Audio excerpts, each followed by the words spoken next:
ফরিদপুরে শুরু হয়েছে ৩ দিনব্যাপী জাতীয় ফল মেলা। দেশি ফলের গুণাগুণ জানতে এবং ফলজ গাছ রোপণের উৎসাহ দিতেই এই ব্যতিক্রমধর্মী আয়োজন। আজ বৃহস্পতিবার সকাল থেকে ফরিদপুর জেলা প্রশাসক কার্যালয়ের সামনের চত্বরে জমে উঠেছে ফলের এই উৎসব।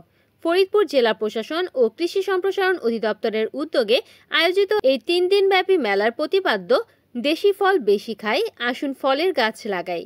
মেলার উদ্বোধন করেন স্থানীয় সরকার বিভাগের উপপরিচালক ও ফরিদপুর পৌরসভার প্রশাসক চৌধুরী রওশন ইসলাম। উপস্থিত ছিলেন অতিরিক্ত জেলা প্রশাসক সার্বিক, অতিরিক্ত পুলিশ সুপার, কৃষি সম্প্রসারণ অধিদপ্তরের উপপরিচালক সহ সরকারি বেসরকারি প্রতিষ্ঠানের কর্মকর্তারা।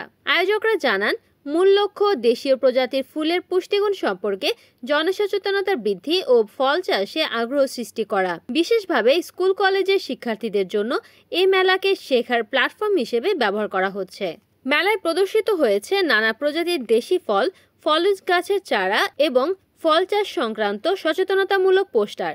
ফল খাওয়ার পাশাপাশি চাষে উদ্বুদ্ধ করাই এই মেলার অন্যতম উদ্দেশ্য।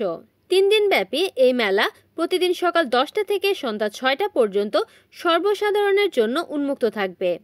দেশি ফলকে জানুন, ফল গাছ লাগান, এই বার্তায় বর্ণিল হয়ে উঠেছে ফরিদপুরের জাতীয় ফল মেলা।